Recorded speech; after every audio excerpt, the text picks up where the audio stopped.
주신 하나님 말씀 창세기 22장 1절부터 19절까지 말씀입니다. 창세기 22장 1절부터 19절까지 말씀, 기록된 하나님 말씀을 받들어 읽습니다.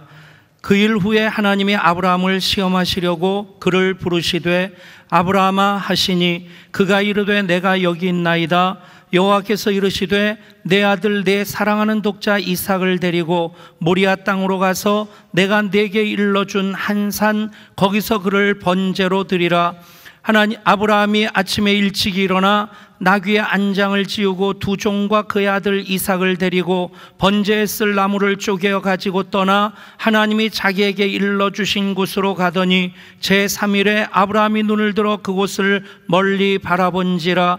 이에 아브라함이 종들에게 이르되 너희는 나귀와 함께 여기서 기다리라. 내가 아이와 함께 저기 가서 예배하고 우리가 너희에게 돌아오리라 하고 아브라함이 이에 번제 나무를 가져다가 그의 아들 이삭에게 지우고 자기는 불과 칼을 손에 들고 두 사람이 동행하더니 이삭이 그 아버지 아브라함에게 말하여 이르되 내 아버지여 하니 그가 이르되 내 아들아 내가 여기 있노라. 이삭이 이르되 불과 나무는 있거니와 번제할 어린 양은 어디 있나이까? 아브라함이 이르되 내 아들아 번제할 어린 양은 하나님이 자기를 위하여 친히 준비하시리라 하고 두 사람이 함께 나가서 하나님이 그에게 일러주신 곳에 이른지라. 이에 아브라함이 그곳에 제단을 쌓고 나무를 벌려놓고 그의 아들 이삭을 결박하여 제단 나무 위에 놓고 손을 내밀어 칼을 잡고 그 아들을 잡으려 하니 여호와의 사자가 하늘에서부터 그를 불러 이르시되 아브라함아 아브라함아 하시는지라. 아브라함이 이르되 내가 여기 있나이다 하매 사자가 이르시되 그 아이에게 내 손을 대지 말라. 그에게 아무 일도 하지 말라. 내가 내 아들 내 독자까지도 내게 아끼지 아니하였으니 내가 이제야 내가 하나님을 경외하는 줄을 아노라. 아브라함이 눈을 들어 살펴본즉 순양이 뒤에 있는데 뿔이 수풀에 걸려 있는지라. 아브라함이 가서 그 순양을 가져다가 아들을 대신하여 번제로 드렸더라. 아브라함이 그 땅 이름을 여호와 이레라 하였으므로 오늘날까지 사람들이 이르기를 여호와의 산에서 준비되리라 하더라. 여호와의 사자가 하늘에서부터 두 번째 아브라함을 불러 이르시되 여호와께서 이르시기를 내가 나를 가리켜 맹세하노니 내가 이같이 행하여 내 아들 내 독자도 아끼지 아니하였은즉 내가 네게 큰 복을 주고 내 씨가 크게 번성하여 하늘의 별과 같고 바닷가의 모래와 같게 하리니 내 씨가 그 대적의 성문을 차지하리라. 또 내 씨로 말미암아 천하 만민이 복을 받으리니 이는 네가 나의 말을 준행하였음이니라 하셨다 하니라. 이에 아브라함이 그 종에게로 돌아가서 함께 떠나 브엘세바에 이르러 거기 거주하였더라. 아멘.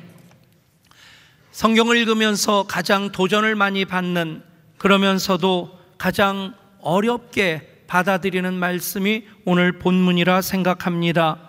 이 말씀에 대한 이해를 제대로 하기 위해서는 아브라함이 어떤 사람인지, 또 아브라함을 부르시고 인도하시는 그 하나님이 어떤 하나님이신지 아는 그 일이 선행되어야 되려 생각합니다.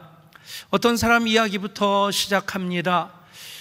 아내와 함께 외국 여행을 갔던 그 부부가 한 도시를 여행하던 중에 한 곳에 들어섰는데 아차 싶은 마음이 드는 겁니다. 잘못 왔다 싶어서 주변을 둘러보는데 그곳은 우범지대로서 사방에 우락부락한 사람들, 험악하게 생긴 사람들이 그 낯선 부부를 보면서 다가서서 둘러섰고 이제 일어날 일들에 대해서 충분히 상상할 수 있는 그런 분위기가 되었습니다. 그들에게는 이들이 부부라고 하는 것 아랑곳하지도 않고 어떤 수단을 써서라도 그 아내를 취하고자 하는 그런 마음이 이미 보여졌습니다. 그는 곰곰 생각합니다. 어떻게 하면 이곳에서 빠져나갈 수 있을까? 어떻게 하면 이 위기를 벗어날 수 있을까? 어떻게 하면 살아서 나갈 수 있을까? 곰곰이 생각하고는 그 아내를 그들에게 넘겨줍니다. 그리고는 내 아내가 아니라 내 누이 동생이라고. 여러분 주위에 이런 남자가 있다면 여러분 그 사람에 대해서 어떻게 이해를 할 수 있겠습니까? 그 사람을 직접 대면한다면 어떤 마음으로 그 사람을 대할 수 있겠습니까? 이야기를 들으면서 이미 누구의 얘기인지 짐작이 되는 분들 많이 있으리라 생각합니다. 그렇습니다. 이 이야기는 바로 아브라함 이야기입니다.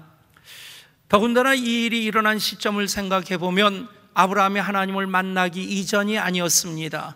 갈대 우르에서 하나님을 모르고 허랑방탕할 때 일어났던 일이 아니라 하나님의 음성을 듣고 그 음성에 순종함으로 갈대 우르를 떠났습니다. 고향과 친척과 아버지 집을 떠나서 하나님의 인도하심을 받아 그렇게 오는 과정 속에서 정말 하나님 살아계시구나, 하나님 내 편이시구나 하는 것을 그 몸으로 많이 경험하면서 그렇게 왔는데, 그 하나님 경험을 가지고 있는 아브라함이 이런 일을 저지른 것입니다. 무슨 얘기입니까? 믿음의 조상이라고, 믿음의 아버지라고 일컬어지는 아브라함이지만 그가 행한 일로 본다면 믿음의 명예의 전당에 들어가기에는 턱없이 부족하다는 얘기입니다. 참 찌질한 모습을 보여주는, 글쎄 이런 일이 일어나지는 않아야 되겠지만 만약에 오늘 집에 가서 여러분 부인이 여기 계신 남편 된 이들에게 당신 그럴 때 어떻게 할 거냐고 일어나지 않기 위해서 기도하시고, 그때 또 분명히 이렇게 대답하셔야 됩니다. 이 몸이 죽고 100번 고쳐 죽더라도 나는 당신을 지키겠노라고. 여러분, 사실 자기 목숨을 대신해서라도 아내를 살릴 수 있다면 남편이 당연히 그래야 되지 않겠습니까? 더더군다나 하나님 은혜를 경험한 이유라고 한다면 그 고백과 그 실천이 더 분명하고 확실해야 될 텐데 아브라함은 참 찌질한 모습을 보여줍니다. 그런데 참 놀라운 것은 그런 아브라함을 하나님 포기하지 않으셨다는 것입니다. 여전히 사랑하시고 여전히 그를 이끌어 주셔서 그 위기 가운데서도 건져 주셨습니다. 그런 과정을 통해서 아브라함이 지금까지도 그렇거니와 이런 과정을 통해서 더 분명하게 고백하게 된 것, 하나님 참 좋으신 하나님, 모든 환난과 역경 속에서 건져주실 뿐 아니라 그 발을 견고한 반석 위에 세우시는 하나님이신 것을 깨닫게 된 것입니다. 바로 하나님의 은혜입니다. 그 은혜를 깨달았을 때 은혜를 함부로 대하지 않습니다. 사랑의 소중함을 알게 되면 그 사랑 때문에 다른 모든 것, 심지어는 내 목숨까지도 포기할 수 있겠다 하는 마음을 갖습니다. 아브라함이 그 은혜의 경험을 했기 때문에 지금 이 시험도 맞설 수 있었던 것입니다. 만약에 그 은혜의 경험이 없었다면 아브라함의 그 순종도 맹목적인 복종이 될 수밖에 없었겠고, 그렇게 하시는 하나님도 참 잔인한 하나님으로 보여질 수밖에 없었겠지만, 그 하나님 경험, 그 은혜 때문에 하나님을 신뢰할 수 있었던 아브라함은 하나님이 또 아브라함을 부르시고 시험하실 때에 그 시험 앞에서도 순종하는 마음으로 모리아산까지 사흘 길을 걷게 됩니다.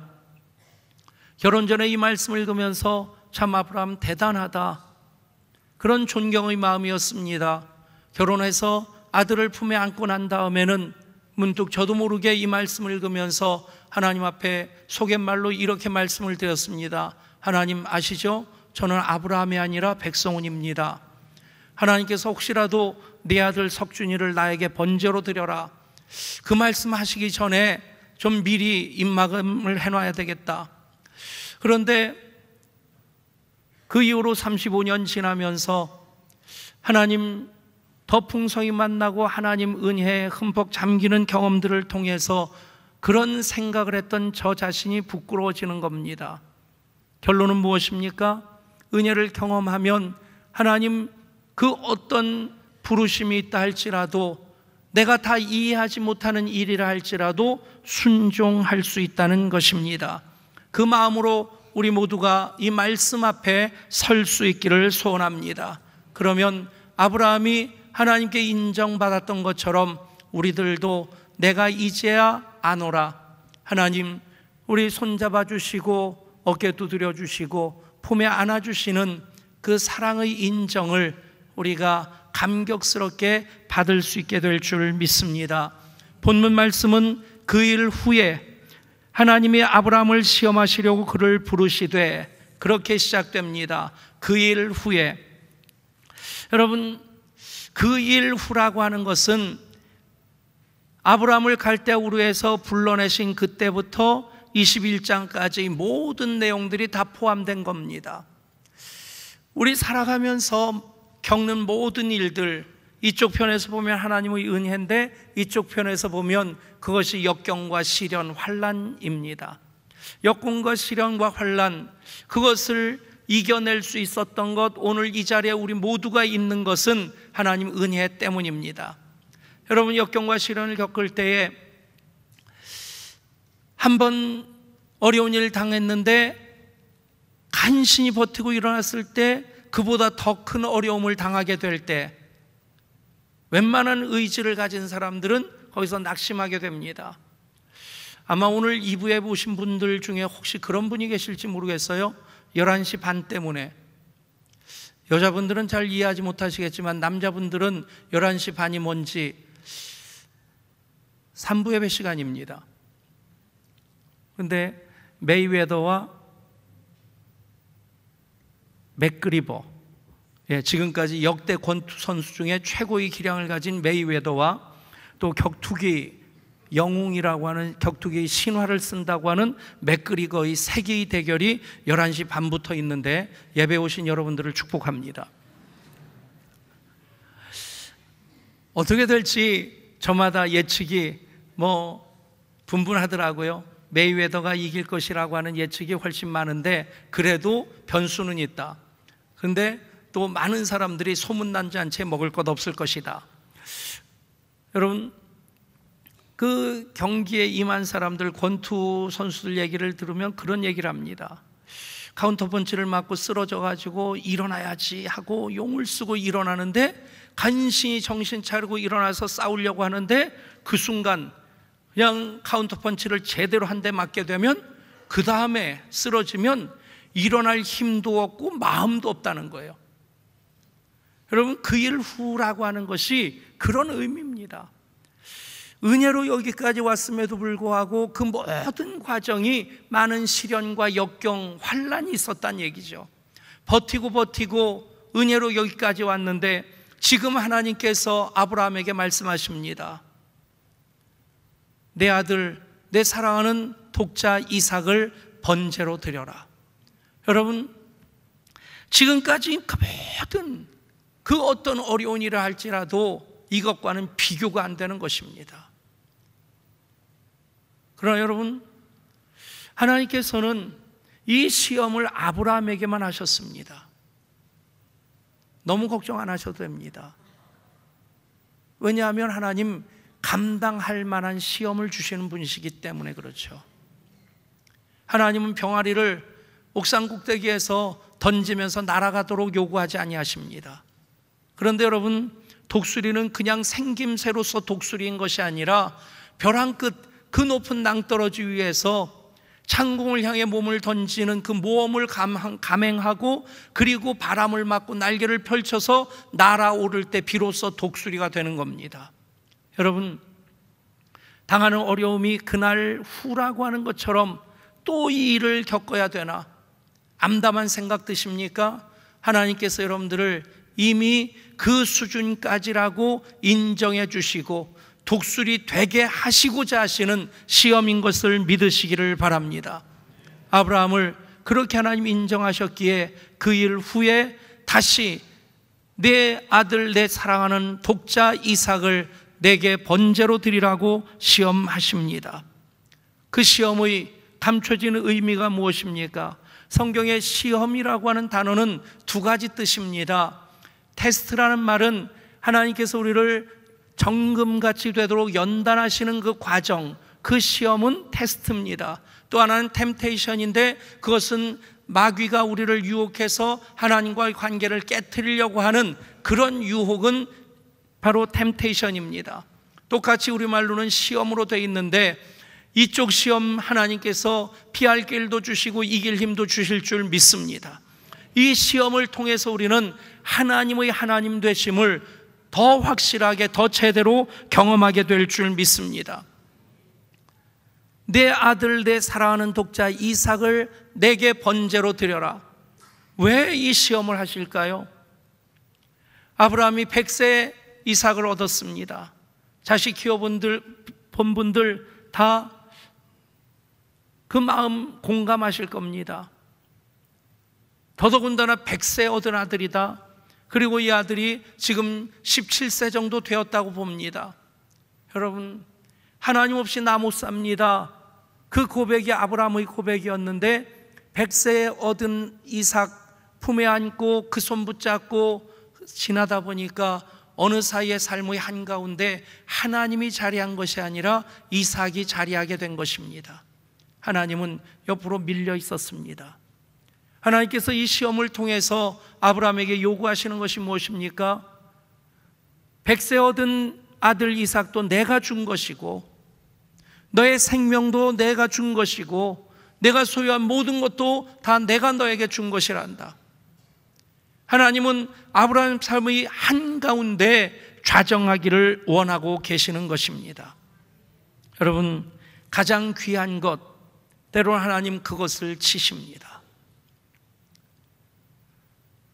여러분들에게 가장 귀한 것은 무엇입니까? 지금 아브라함에게 가장 귀한 것이 무엇이겠습니까? 돈이겠습니까? 명예겠습니까? 권세겠습니까? 이제 120세가 다 가까워오는데 여러분, 그에게 유일한 삶의 낙은, 유일한 삶의 희망은 아들 이삭일 뿐입니다.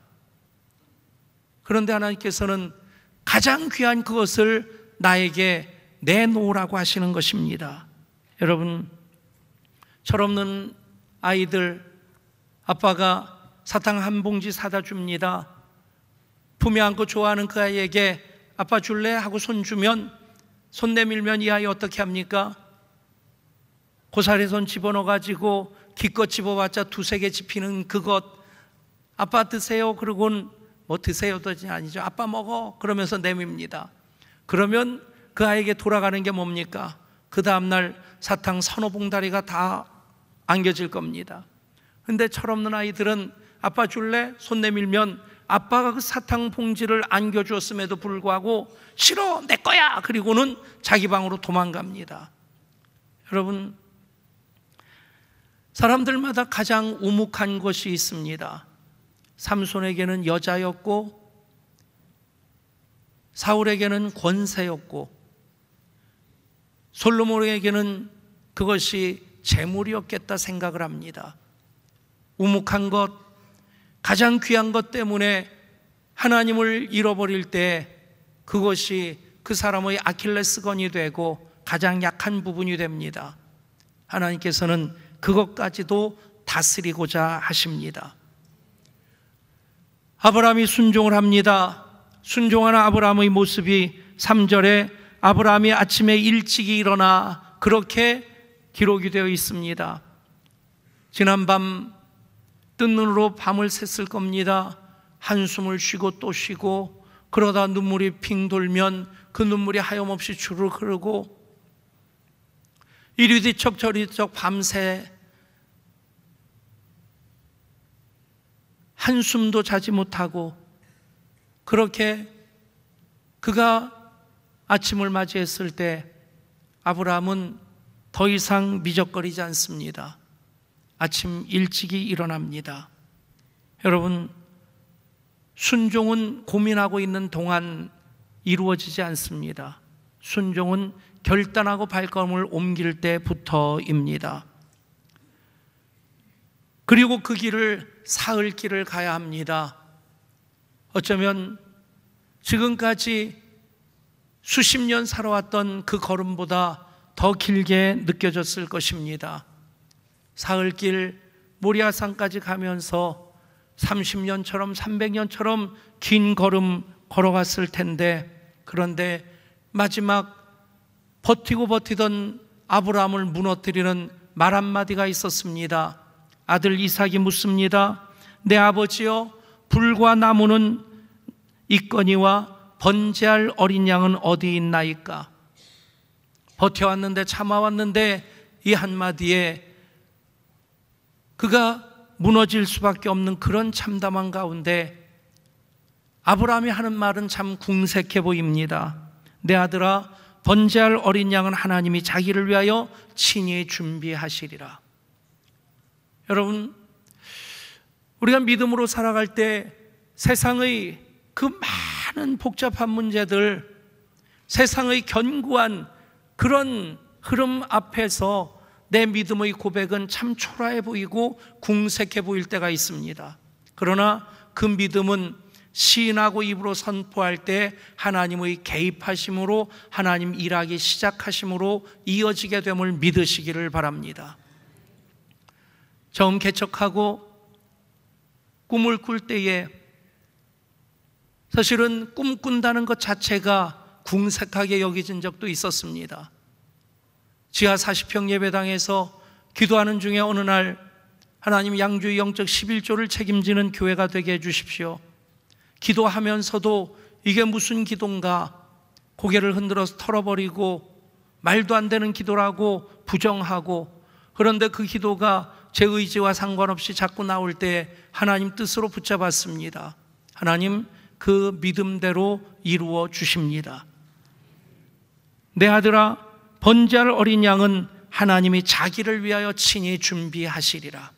이 믿음의 선포가 아브라함을 살렸습니다. 이삭을 살렸습니다. 그리고 그곳에 예수님 십자가를 지고 올라가심으로 유월절 어린 양으로 온 인류를 구원하시는 그 일을 이루십니다. 사랑하는 여러분, 순종의 걸음 옮겨갈 때 결단했다고 그 순간 이루어지는 것 아닙니다. 때로는 사흘길 걸어가야 될 때 있고, 때로는 석 달을 걸어가야 될 때 있고, 때로는 3년을 걸어갈 때도 있을 것입니다. 그런데 그 순종의 결과로서 아브라함을 하나님이 인정해 주십니다. 그래서 내가 이제야 아노라. 아브라함아, 아브라함아, 그 아이에게 내 손을 대지 말라. 그에게 아무 일도 하지 말라. 내가 내 아들 내 독자라도 내게 아끼지 아니었으니 내가 이제야 내가 하나님을 경외하는 줄을 아노라. 이제 아노라. 하나님이 감동받으신 겁니다. 그리고 하나님이 급히 개입하십니다. 아브라함의 이제야가 그 순간이었다면 여러분은 무엇을 통해 언제 어디서 이제야를 경험하시고 싶으십니까? 백현주 전도사가 조카입니다. 요즘은 교회에서 자거나 전국에서 오고 가는데 저희 집에서 토요일날 자고 그리고 주일날 아침에 같이 나오곤 했었는데, 토요일날 저녁에 소파에 앉아서 제가 어깨를 이렇게 주무르고 툭툭 치면 큰아버지 제가 안마해 드릴까요? 그리고 나서 안마를 시작합니다. 저희 아들은 안마 해달라고 그러면 몇 번 하다가 아버지 저도 좀 해주세요. 그런데 백전사는 제 어깨를 주무르기 시작하면 그냥 꼼꼼하게 정성스럽게 주무릅니다. 그게 좋아서 이렇게 그냥 어깨를 맡겨놓고 있다 보면 어느 사이에 30분이 지나고 어느 사이에 1시간이 지나갈 때가 있어요. 그러면 깜짝 놀라서 아야 현준아 그만 됐다. 그러면 괜찮아요, 더 해드려도 돼요. 그럴 때 어떻게 합니까? 그래 고맙다, 더 해라. 여러분, 그 순간 그 손을 꼭 잡습니다. 고맙다. 여러분, 지난 금요일 다음 세대 여름 이야기 보고 예배를 드리면서 참 하나님께서 또 한 번 우리 교회 가운데 행하신 놀라운 일들 참 기뻐하면서 감격스럽게 우리가 가슴에 담았습니다. 교사들 생각하면 너무 고맙습니다. 우리 사역하는 분들 보면 특별히 여름 겨울 주차 사역하는 분들 주방에서 그 더운데 땀을 펄펄 흘리면서 그렇게 사역하는 분들 보면 참 고맙습니다. 어떤 마음입니까? 하나님 나 할 만큼 했잖아요. 뭘 또 하라고요? 여러분, 우리 교사들 보면, 사역하는 분들 보면 하나님 또 할 일 없나요? 하나님 더 해드릴까요? 그럴 때 하나님께서 손을 꼭 잡아주시면서 됐다, 내가 내 마음을 안다, 그만하면 됐다. 사랑하는 여러분, 하나님 사랑하는 마음이, 예배하는 우리 모습이, 사역하는 하나님 말씀에 순종하는 삶이 이랬으면 좋겠습니다. 결론은 무엇입니까? 내가 이제 아노라, 하나님이 아브라함을 인정하실 때 여호와 일의 역사가 이루어집니다. 하나님 예비해 놓으십니다. 갈 바 모르고 행했는데 하나님 다 준비해 놓으신 것을 보게 됩니다. 나는 부족하다고, 어리석다고, 그래서 염려하고 근심하면서 조심스럽게 그 발걸음을 다만 순종의 그 마음 하나로 옮겨왔는데, 어느새 하나님께서 행하신 놀라운 일을 보면 가슴 뭉클하고 감사의 눈물이 주룩 흐릅니다. 여호와 일의 하나님, 모든 것을 준비하시는 하나님이십니다. 눈을 만드시기 전에 빛을 지으셨습니다. 코가 있기 전에 공기를 만드셨습니다. 발이 있기 전에 땅을 만드셨습니다. 입을 만드시기 전에 먹을 것을 미리 준비하셨습니다. 사랑하는 여러분, 이미도 받은 은혜, 우리들의 참 소중하건만 그 일 후에 또 한 번 하나님 우리들에게 또 다른 순종을 요구하실 때 있을 것입니다. 그 과정을 통해 사흘길 걸어가야 될 때 있을 것이고, 그리고 아침 일찍이 일어나야 될 때도 있을 것입니다. 그 과정 통해서 하나님, 내가 이제야 아노라, 우리 손잡아 주시고 품에 안아 주시고, 그리고 여호와 이레의 복을 주실 줄 믿습니다. 하인처럼 산 아래 머물러 있지 마십시오. 모리아 산으로 오르십시오. 예배하는 이곳이, 사역하는 그곳이, 순종하며 걸어가는 그 길이 모리아 산이 될 것입니다. 가을 사역을 준비하고 있습니다. 그것 또한 순종하며 나갈 때 그 일을 통해서 여호와 이레의 하나님, 또 예비하시고 더 풍성하게 하시는 우리 하나님, 나의 하나님으로 만나게 될 줄 믿습니다. 그 은혜가 사랑하는 여러분 모두에게 주시는 또 새로운 하나님의 선물이 될 수 있기를 간절히 소원합니다. 하나님,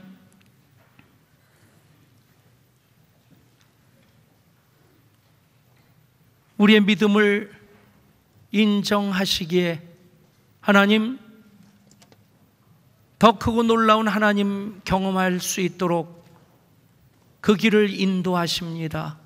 때로는 그것이 시험으로, 시련으로 우리 앞에 부딪혀질 때 있지만, 아브라함처럼 순종함으로 아침 일찍 일어나고 사흘 길을 행할 때에 내가 이제 아노라 인정하신 하나님 만나고 여호와 이레의 복 주실 줄 믿습니다. 가을 사역들마다가 순종하는 이들을 통해 참여하는 이들에게 주시는 하나님의 여호와 이레의 복이 되게 하여 주시옵소서. 우리 주 예수 그리스도 이름으로 간절히 기도드리옵나이다. 아멘.